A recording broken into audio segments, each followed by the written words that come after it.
So thank you all for coming out to my workshop. Really appreciate it. We're going to talk about meeting virtually 101, as the title suggests. We're going to talk about, all virtual meetings, how we can kind of get outside the Zoom call, get on different platforms, and then moving into a hybrid meeting. So like how to do that effectively, how to, really and like engage your members that are online as well as in person. It's tough enough to entertain people online, but when you have to entertain both people virtually and in person, it gets to be it's a really hard task. So we're going to get into that. First, about me. So my name is Kyle Lank. I am the New Jersey Circle K District Governor. I have been to a plethora of Kiwanis meetings over the past 4 months. I've seen, completely virtual meetings, hybrid meetings, in-person meetings, in-person service projects. So from that experience, I want to talk to you about, what I've seen that works, what doesn't really work that well, and what we can all do to kind of get better at our virtual meetings. So before we begin, does anyone have any questions just on the top of your mind about virtual meetings or anything that you can think of before we begin the presentation? Not that I know of. It sounds good. So this is the goal for today. We're going to take you from the picture on the left to the picture on the right. Okay. So we're going to get you to be comfortable with Zoom, comfortable with, Facebook, and, even just a conference call. I'm getting you comfortable with not only virtual, but also hybrid. So I just want to kind of poll everyone in the room. How are you guys meeting now? How do your Kiwanis clubs meet as, at this point in time? Or how do you plan to meet, I guess, in the next couple of weeks? I know things are changing pretty rapidly. We started in March. We started, April, we started virtually. Now we just had our first hybrid meeting. I didn't go in person. I just logged in virtually. A few people went in virtually, others were in person. And those who met in person, it was streamed from a senior center in Homedale. So I knew you were actually, I'm sorry, you were actually inside the building. It was inside the building. I joined in virtually, as did a few other people. Mm-hmm. How did you feel your virtual in person? Because I think, because we're so used to meeting together in person, I guess that's why the majority went in person. How did you feel your experience as a virtual participant was? How did you feel like your experience as a virtual participant? How did you feel it went as a virtual participant? Well, I think it went out really well. We were able to see each other at a safe distance and really be able to exchange ideas. Mm-hmm. So I think it definitely worked out. Our club has been meeting virtually, I think since March. I think we started right away with doing virtual meetings and our board meetings. So we meet every week. That's what our club normally does, and we continued that.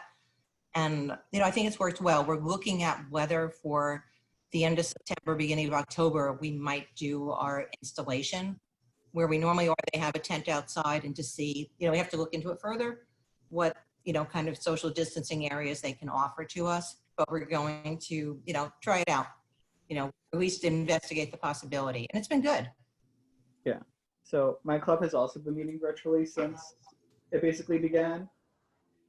And it's going well, but I'd say it's also been difficult because there's really not too much to talk about because everything's been canceled. So it's kind of just been more of a check-in socialization type of thing for the most part. And, trying to also then switch into now what can we do somewhat virtually in regards to at least fundraisers. And then now that some at least service projects are coming back, at least with, restrictions, how we can help there. I just wanted to mention that we've been having speakers come to our meetings. So yeah, we're doing that. Yeah, and that's what, thank you, Celeste. I mean, we had that at our first few, and then just because of a few other things, some things have gotten like the speaker had something come up or there were some issues with them getting on. But yeah, that's a definitely good idea for those that haven't been doing it, because as Kyle has said many times, he was actually one of our first speakers at our actually first virtual meeting. So thanks again, Kyle. That was my first Kiwanis meeting, so, well, my first, yeah. Well, we've been meeting virtually also, and I actually attend meetings regularly for 4 different clubs. All of them have been virtual. And it's been a real success in every case. Both Perth Amboy and Monroe started out virtually in March and April. This next month, Perth Amboy is going to start its first live meeting because the owner of the restaurant that we were meeting at has invited us back and promised to be very, very accommodating with outside seating. We also explored, though, a hybrid meeting so that since there are still some members who are reluctant to go out, finding a place where we could meet in person, but also have Zoom access for those people who would rather connect virtually. Monroe, surprisingly, because so many of the adult communities are still on lockdown in terms of bringing any new people or non-residents into their facilities, and our senior center is still closed. They're ready to go to lunch, so we're going to lunch next month too and meeting in person. The Caldwell West Essex have been meeting virtually every week, and we were able to get more people to come to our meeting, especially people who went to Florida for the winter and could not come back. So they joined us virtually, and we had Sarah Jacobs come as a speaker, which was excellent. And our speaker, or program speaker, I should say, she also finds a video online that's appropriate. For example, we just had women talk about the passing of the 19th Amendment this past Thursday, and then we had someone talk about baseball. Again, they're online, and they're really good programs. We're averaging out about 23 to 24 participants every week. We meet every Thursday at 12:10, and we've been getting a lot of people. So it's been successful for us. I think picking up on that point, on Joy's point, we'll probably always now continue to meet in a hybrid fashion, at least my primary club, because it gives people who either can't or would not ordinarily be able to attend the opportunity to be there, as Joy just said. And if you want to be there in person, you can do that too. So I'm interested in hearing about your experience with hybrids, Kyle, and what it's all about. Yeah, so on that note, Thanks, Kyle. I just wanted to, sorry, it's Ron DeLuca. Anu did a great job of explaining, we did our first hybrid meeting for the Homedale last week, and Anu was on the virtual end. I was physically there in the room with about 8 of our Kiwanians. And for me, I was trying to run the meeting. It was my job to run the meeting. The difficult part in the physical was running a meeting with both virtual as well as physical presence. Running the meeting, meaning keep it going, making sure that all had a chance to have an equal voice. And in the Homedale Kiwanis meeting, it's typically a pretty free-flowing meeting, but you have to be more diligent if you're running the meeting. You have to be a little bit more diligent when you don't have everyone in the same room. Diligent in terms of ensuring that people at the virtual end have their fair share of speaking time and the ability to interact with the others. That's what happened from the physical side. thank you, Ron. Yeah, and I think we'll talk about this later. It's really important that you like the president of the club have to run the meeting. He's got 2 things on. Yeah, okay. Somebody's Yeah. I think everybody just needs to mute themselves. I Yeah. think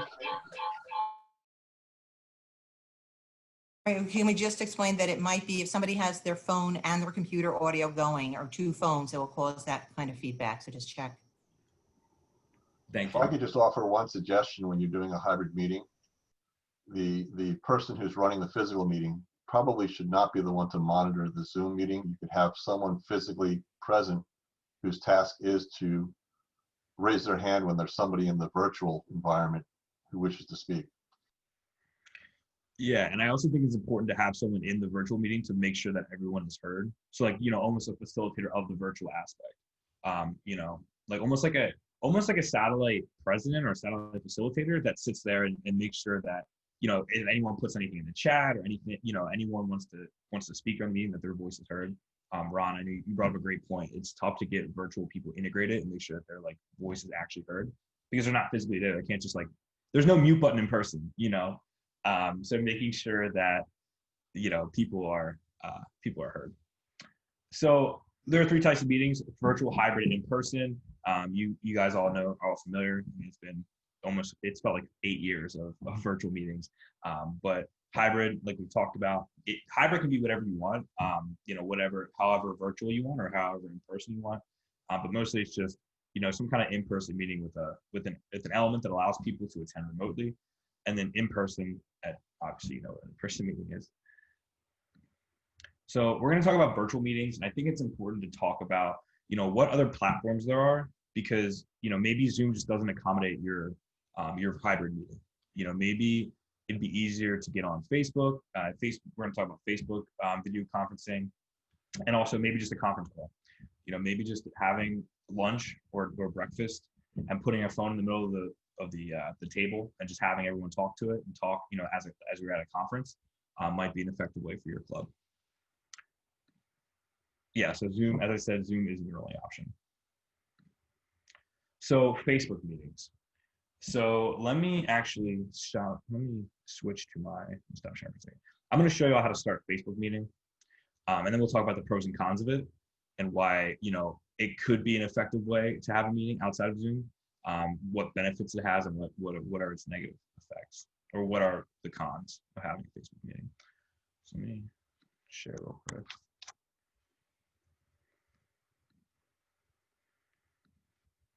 Do you have any questions as we're transitioning?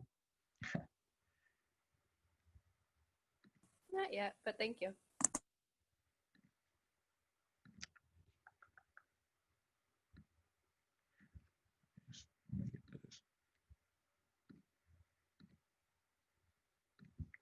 Okay. So can you all see my screen?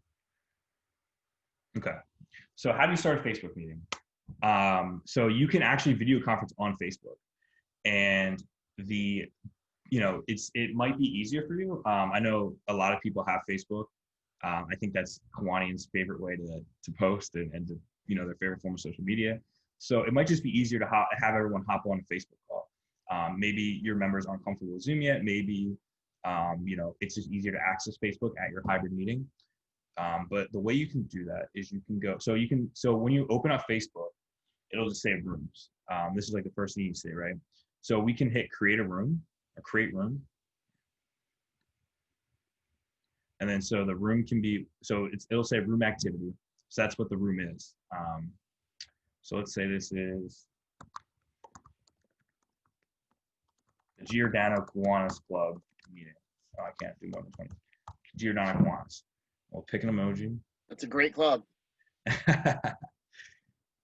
Okay, who's invited? So this is where you select people to be invited to the meeting.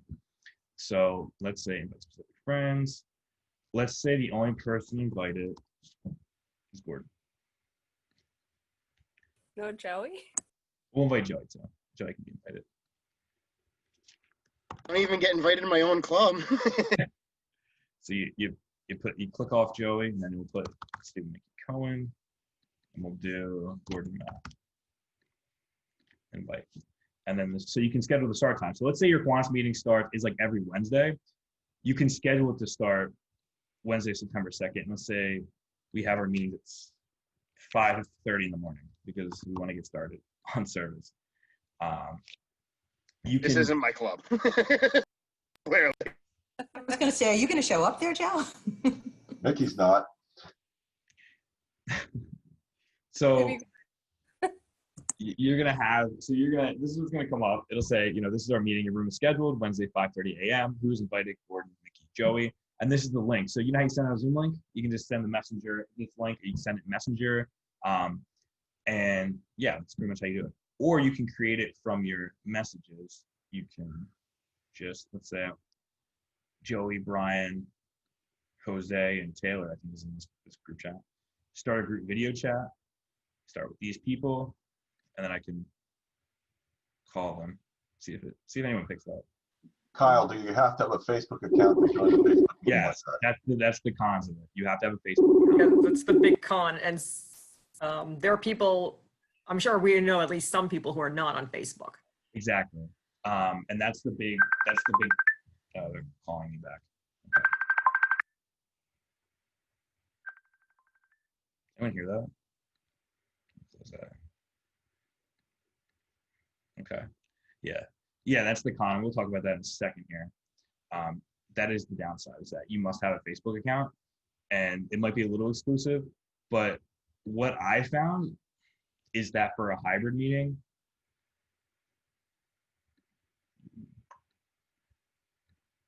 the service is usually better. I don't know why, but if you go into the middle of like a park and there's like, you have like 2 bars, like 1 bar, there's not gonna be as much lag on a Facebook call. I don't know if it's like lower resolution. I don't know why.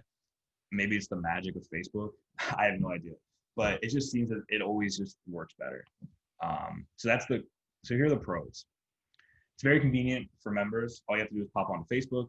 I'm sure everyone pretty much has the app downloaded on their phone. If not, they're on it pretty constantly if they have an account.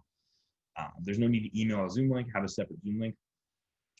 It's easy to attract new members. So I know Governor Gordon talks a lot about Facebook advertising, and it would just be so easy to get a new lead off of Facebook and then send them a link to a Facebook room, and recruit them that way and talk to them that way. As I said earlier, it usually works better with a worse signal. And I know everyone's biggest fear at this point is Zoom bombing. That doesn't happen on Facebook because you can only invite specific people or only your friends can join. So it's a pretty closed conversation. And some of the cons of Facebook: you must have a Facebook account to participate. I know that might make it a lot less attractive for people to pursue, but I know a lot of clubs talk on Facebook Messenger, and they have like a club group chat, and they can just hit on the conference call and just have a chat within the group chat. You can't share your screen, so it's more just this is really a good tool for hybrid meetings because you're not going to be able to share your screen, but it's very casual, very convenient, and there's no chat in the call. So like with Zoom, you have the chat box. You don't have that on Facebook. So does anyone have any questions? I was thinking this might be good like for a committee meeting. Yeah, exactly.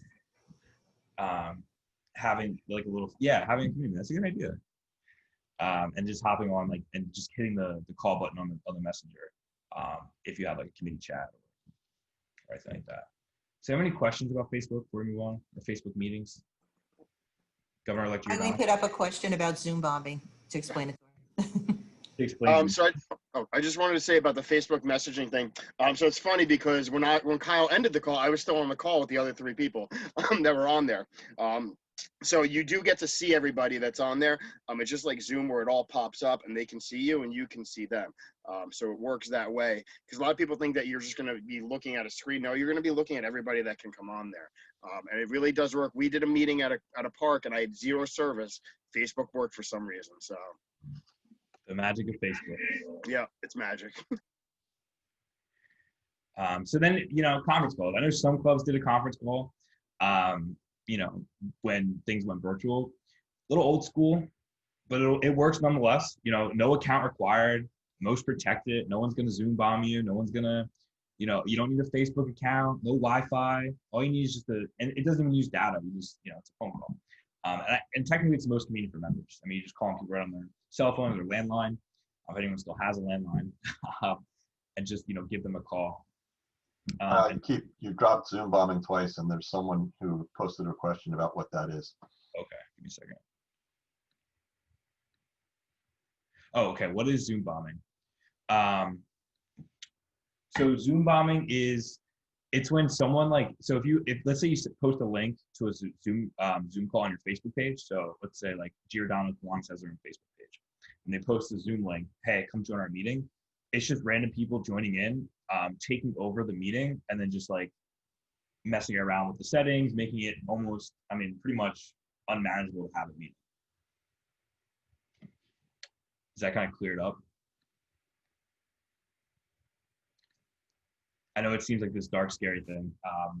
And I know it happened to a couple of Kiwanis clubs. This is why I talk about it pretty frequently. But being able to avoid that, and that's why there's passwords on Zooms now to be able to avoid Zoom bombing. So someone like hacks your meeting that you don't want to come in? Just someone you Yeah. don't want to. Exactly. Yeah. So it'd be someone just like hacking into it and sharing the screen and posting like crazy random stuff. And I think Zoom has addressed that with the passwords. I think that's helped quite a bit, as long as you don't post the password with the links. Yeah, so that's the tough thing. You have to send out like a private email to members that you think are going to attend. And then if you have prospective new members, maybe just sending them the link a little bit beforehand. Just kind of finish up with conference calls. The cons of conference calls: no video screen sharing, it's just audio, and it's hard to add new people. I know on an iPhone, you keep hitting add new, and then you just have to merge all the calls. I know there are some third parties out there that will facilitate a conference call for you, and that might be a good way to go about it. But for a hybrid meeting, it might also be effective because all you need is just cell service. You don't really need to use data or anything like that. So does anyone have any questions thus far, or any points of information of interest?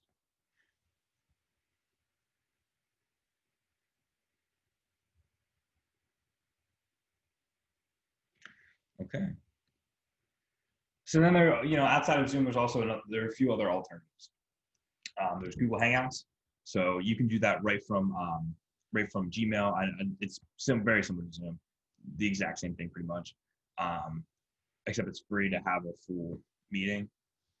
Skype, I don't think anyone uses Skype anymore, but it's also another alternative to Zoom if your club is interested in exploring that. And then group FaceTime, if everyone has that's pretty niche.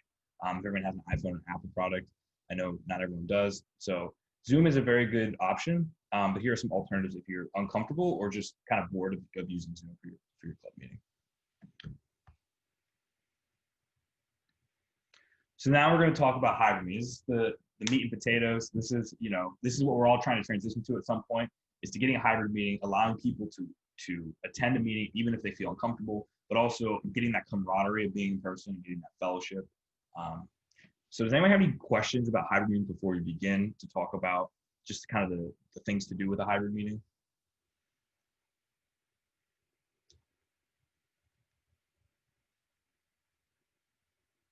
Okay. So the first step in a hybrid meeting is finding a venue.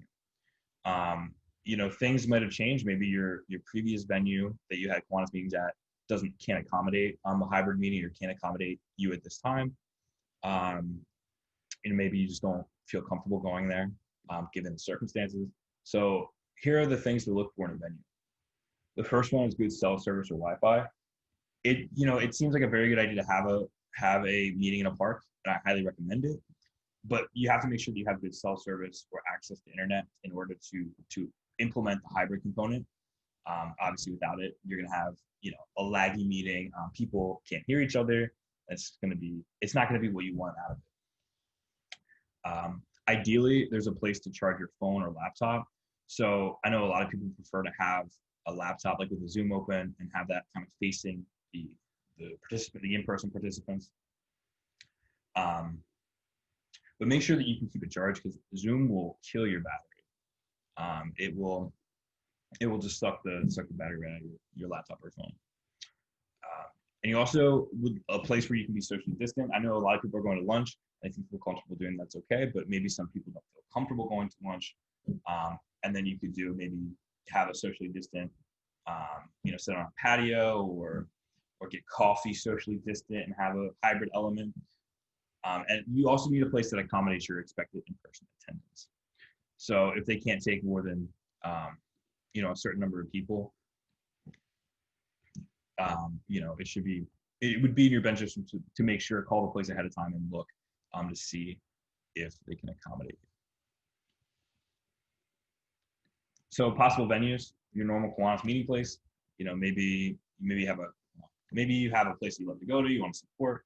A local park or outdoor facility. So a pavilion is nice. It's just to have people sit down, have a place to put your laptop or your computer or your phone. And maybe just a restaurant that's fallen on hard times.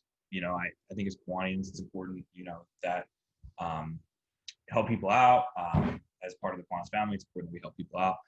So looking at a restaurant that excuse me, that hasn't been successful financially during the pandemic, maybe help them out and go have a meeting there.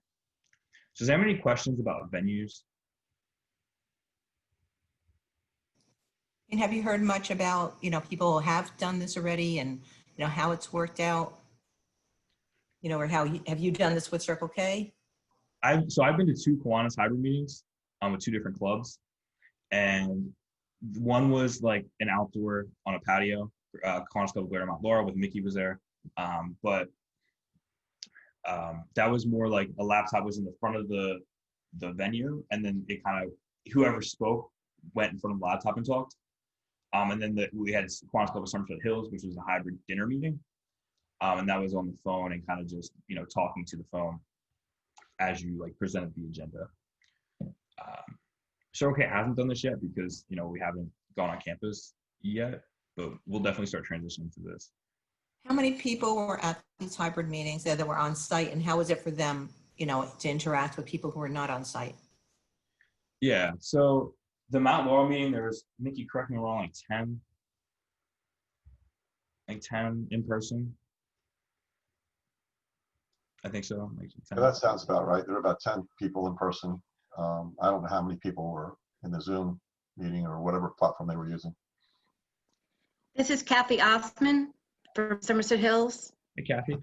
So I was the person who was on, with Zoom, but we got a lot of noise from the restaurant, like clanking of dishes and stuff like that. That's a problem. And sometimes it was hard to hear Kyle because of that. Mm-hmm. And I think that's something that we definitely need to take into consideration when looking for a venue. If it's a crowded, popular restaurant, maybe finding a place at the restaurant that isn't as loud, or maybe that's why like a lot of people go to a park, because I think there's no noise.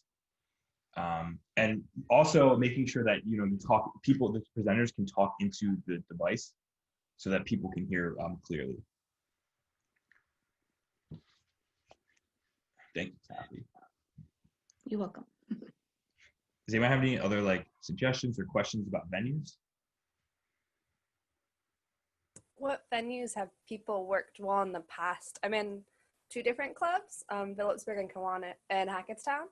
And I know Hackettstown, we had trouble trying to find someplace local with Wi-Fi, and our last meeting was our first hybrid, and we only had 1 virtual participant, but he had difficulty hearing even when we passed the device around. Do you guys have any recommendations on different places people have gone to? Yeah. Oh, go ahead. Oh, no, go ahead, Kyle.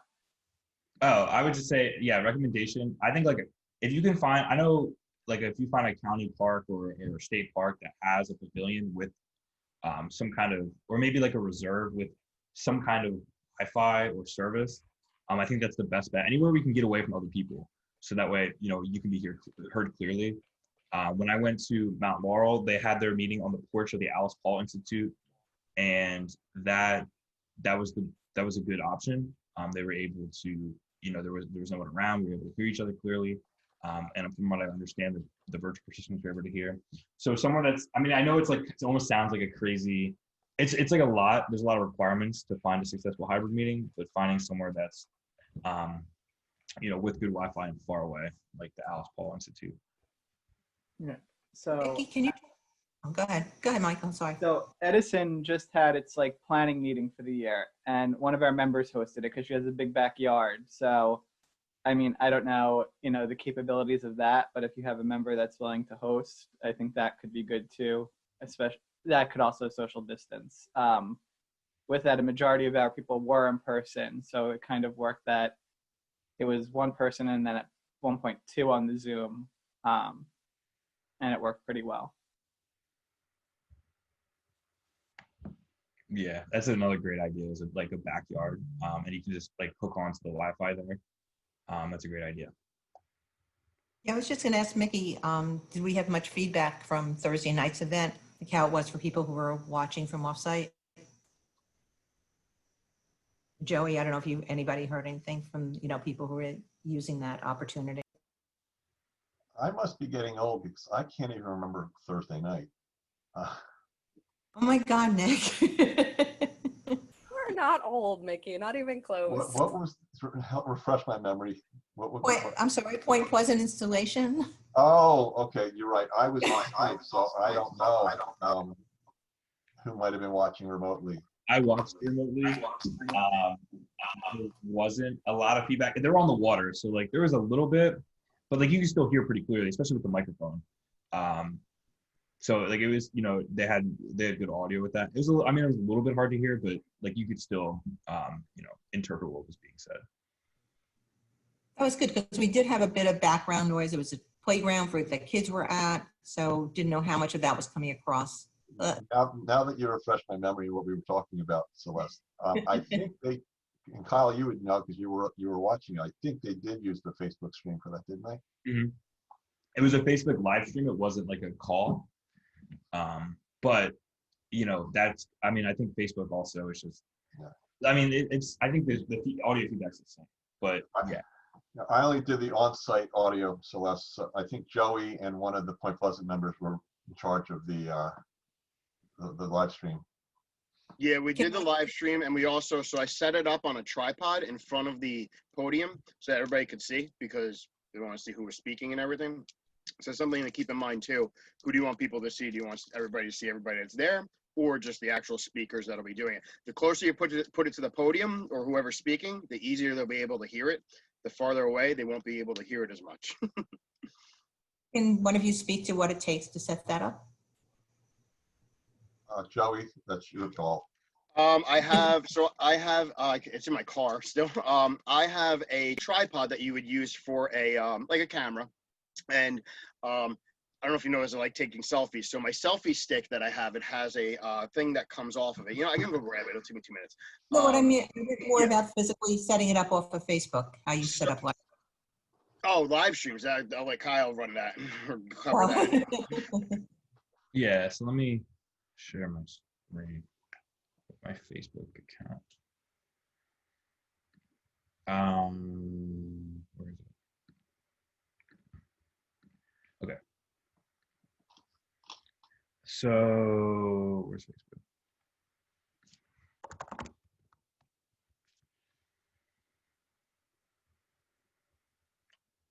So you go to your, oh wait, it's right there. So if I want to run a live video off my personal account, I would just go to live video. This is what we did for our Quantum Summit live streams on Facebook. I'm sorry, can you go back and show Yeah. the live stream? I wasn't seeing where. Oh, up there. Got it. Thank you. Yeah, so it's right here. And there's live video. And then, okay, getting started, use camera. So I would just use set up whatever camera you want to use. So if you're on a laptop, just, the installed camera, MacBook microphone. And let's say. But to do it from a group, you want to go into the group first, right? Yeah, if you want to stream, let's say you want to stream from your Quantum Facebook page. Let's say I want to stream from New Jersey Circle K. New Jersey Circle K National. And then go to, where is it? Oh, create live. And then it's the same thing, same setup. So let's say you want to get started. Giordano Kiwanis.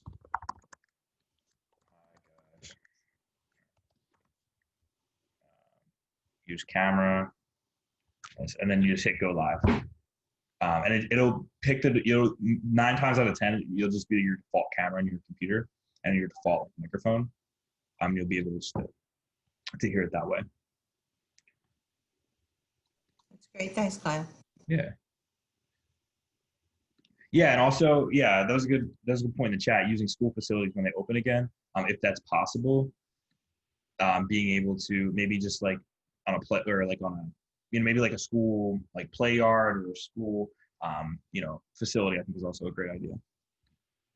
So we have a venue, we know how to meet virtually. Now how do we move on to getting the hybrid meeting completely established?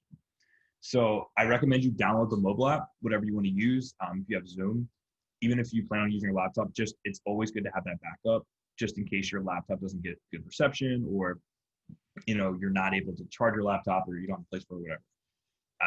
And also just find a way to keep your laptop and phone charged. I know a lot of restaurants have outdoor outlets, but if you don't, for your phone, you can get a battery pack for $20 from Target, which is what I recommend. I think it would be a good investment for hybrid meetings. And then just like, we've talked about this a lot, but creating an environment where in-person and virtual attendees can see each other. My favorite thing that you could do is having your laptop and using the front camera on it, and then just facing it towards your in-person participants. So it's almost like your virtual participants are in the room with you. And if you do a good enough job finding an appropriate venue, there shouldn't be audio feedback, and you should be able to hear everyone pretty clearly. And you just have to make sure you speak up, because laptop microphones aren't the best. And so if your venue doesn't have Wi-Fi and you want to use your laptop, I recommend using a personal hotspot on your phone. So you just go into your settings, and it'll say, if you're on an iPhone, it'll say personal hotspot, and you just hit that and set that up. Make sure your online participants can hear your in-person attendees. It kind of defeats the purpose of having a hybrid meeting if they can't hear you. And if you use a phone, you can pass around the phone with a front-facing camera. So, it's almost like a talking stick. Whoever's speaking in person can hold the phone, or, maybe the president or secretary can hold the phone and facilitate the in-person discussion, and also make sure that the phone discussion is being heard in person. And if others in person have the app, they can call in and watch, but make sure that they don't have any audio coming from it and they mute themselves, so there's not that audio annoying loud ring that we heard at the beginning of the call. No, so a projector and a screen, it'll all set up on your laptop. You'll be able to hear it from your laptop and talk into the laptop. So that'll serve as your microphone and your camera. And then that also might be a good alternative if you want to project the participants onto like a wall or onto like a pavilion or something like that. That would be a good solution, is just using your laptop, plugging it in and projecting it. You can get a projector again from like Target, my favorite store. But you can get a projector from Target for like $20 to $40, a nice cheap one. Put a white cloth up and then project your audience, so you can see everyone virtually. And I know Key Club did that for their most recent board meetings. They projected the Zoom participants when they did a hybrid board meeting. So does anyone have any questions about setting up a hybrid meeting? I know it's like it's a lot, and it really just, it's just like a tough answer, but it's really just depending on what your club wants to do and how your club operates and the characteristics of your club. But these are just some of the basics to really get you started, at least thinking in the right direction and putting a hybrid meeting into action. Hey, Kyle, it's Jim Mann. One question. In using a personal hotspot, do you find that there's any drawbacks in terms of speed, or is it equivalent to what you're finding in a restaurant Wi-Fi? I say it's pretty equivalent. If you have good service, it's pretty equivalent, especially in a restaurant. Sometimes I even just turn on my personal hotspot because it's better than my home Wi-Fi. Because if you have good enough service, I think it's pretty good.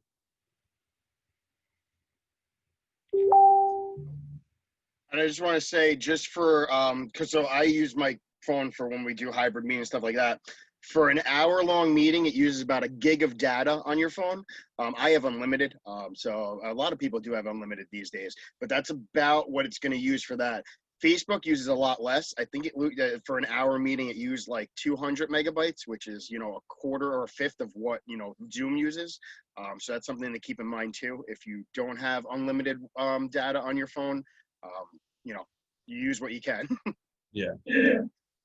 I think that's definitely important to consider when, picking a venue, is making sure that you get, if you don't have unlimited data and you can't rely on that, making sure you get good Wi-Fi at your venue. So we're almost out of time here. Does anyone have any questions before we kind of wrap up? Anything about hybrid meetings or? I actually forgot to mention something earlier when we were talking about Facebook messaging. So when you do the Facebook, if you want to do a Facebook message group chat or whatever, the one thing I realized when we started to do that was, so we have in Middletown Kiwanis, we have our own Facebook group, and everybody in the club is part of that Facebook group. When you go to dial them, it dials everybody's phone. So keep that in mind, because I got plenty of messages afterwards, or Facebook messages or text messages. Why is my phone ringing? So you might want to set up a side one. You can do it through, I mean, I still do it to them. So it's just a way to remind them, hey, Kiwanis is coming. But keep that in mind that people might, complain to you about, hey, why is my phone ringing? Well, you're in the group chat, so that's why. But Joey, you said you could set aside something. What was the alternative? to what? I didn't hear that. You said instead of having it dial out to everybody, you could set up a side. Well, you can set up a side group. So you can invite, you can ask your members, hey, who's going to be coming to the meeting virtually or whatever, and then just set up a group just with them so that they know. Like I said, we have some members in our group that never respond to anything, but they're still in the group. And you can see on Facebook Messenger when people see messages and everything. So they still see everything, and they got dialed in and they're like, why is my phone ringing? And I'm like, well, you're part of our group. So you are a member. So we're making it available to everybody. So. Yeah, and the question in the chat, what kind of projector I recommend? Honestly, I think a pretty cheap projector will work, especially for a Kiwanis meeting. Yeah, they're usually, you can get them at Target, pretty cheap, and like kind of in the dorm setting, like the dorm area of Target, especially now with move-in time. But yeah, you just get a cheap projector, hook it up to your laptop, however your laptop works, and just call it a. When they were expensive, yeah. Back in the day. Now they're like, you can get it for like $25. Key Club Governor Sarah brought up a great point. If you're limited on data, you can call into a Zoom meeting. You don't have to use your phone. So you could always do that. So you could always just use the Zoom to facilitate have everyone calling in. That's only if you don't use a free account, just so you know, because free accounts don't have the dial-in function anymore. Oh, okay. Yeah, I found that out the hard way because they allowed me to do dial-in for the first 2 months of the pandemic, and everything was great. And then they stopped dial-in for free accounts in like late April. So the dial-in function works if you have a paid account, but for free accounts, it's just people can come on via Zoom. I don't know why they changed that.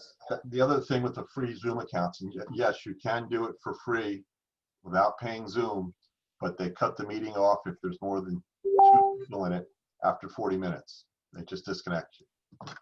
So the important part about that is that if you tell everybody ahead of time, they can call back in using the same link and reconvene the meeting. That's right. It actually works out. So it was a worry of my Middletown club because everybody's like, oh, it's going to cut off after because I start the meeting 10 minutes early on Zoom, and like, oh, it's going to cut off after 30 minutes. I said, listen, everybody's going to go, if they need to go to the bathroom or whatever, we're going to take a 5-minute break and then come back. And you just restart the same exact meeting because you'll have that meeting set up in your phone or on your laptop or whatever.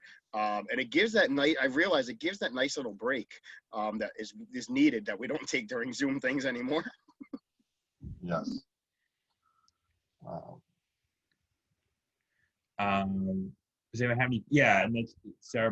Steve brought up a good point too. You could always just reimburse it from your club if you do end up having to pay the 15. I think it's like $15. I know I reimburse it from New Jersey Circle K. Sarah also brought up a good point. Yeah, and I do this for a lot of people, the ones who pay Zoom accounts. Yeah, so you could just set up. You could have like people that have a paid Zoom account in your club just set it up. I know a lot of people get it through their job or through whatever. Get them to set up the call and then just send you the link. The other thing I wanted to say was on the cheap projectors, you have to watch and check the description very carefully. Some of them don't do PowerPoint very well. And if you use PowerPoint a lot, you may not want to get a cheap projector. You may want to spend a few dollars to get a better one. Yeah, it just depends on what your club is looking for. If it's just to see people, then a cheap projector would work. But Mickey brought up a great point. If you want to see like words on screen and want to see a PowerPoint, definitely look into investing in a little more expensive projector. So does anyone have any final questions before we wrap up here? Y'all have been great participants. Thanks. Thanks. I do. if you have time for one more question, I'm sorry, I'm on a playground with my kid. It's all good. What's up? Mom Wannis, Kyle. Here's a question for you. So one of the things we want to do is like when we have our in-person meetings, we want to like stream them so other people that can't make it, we're trying to make it flexible. What is the best kind of tool to do that? Is it the Facebook? Is it Zoom? Like, so you want to do? You want to do like a hybrid, or do you want to just do like a live stream? We want to do like a live stream, but we want the members to be able to interact, like who can't attend the meetings, because we do have people that are still not comfortable. Yeah, I would definitely recommend Facebook. Don't do. You could do like a private YouTube link. That YouTube is terrible. Don't do that. I think Facebook's the best. A lot of people have Facebook, and if you have a Point Pleasant group on Facebook, you can just send it right out there and go live from that. Cool. Thank you, and it's nice to see you face to face finally, Gov. Thank you. Is that it? Does anyone have any more questions or any?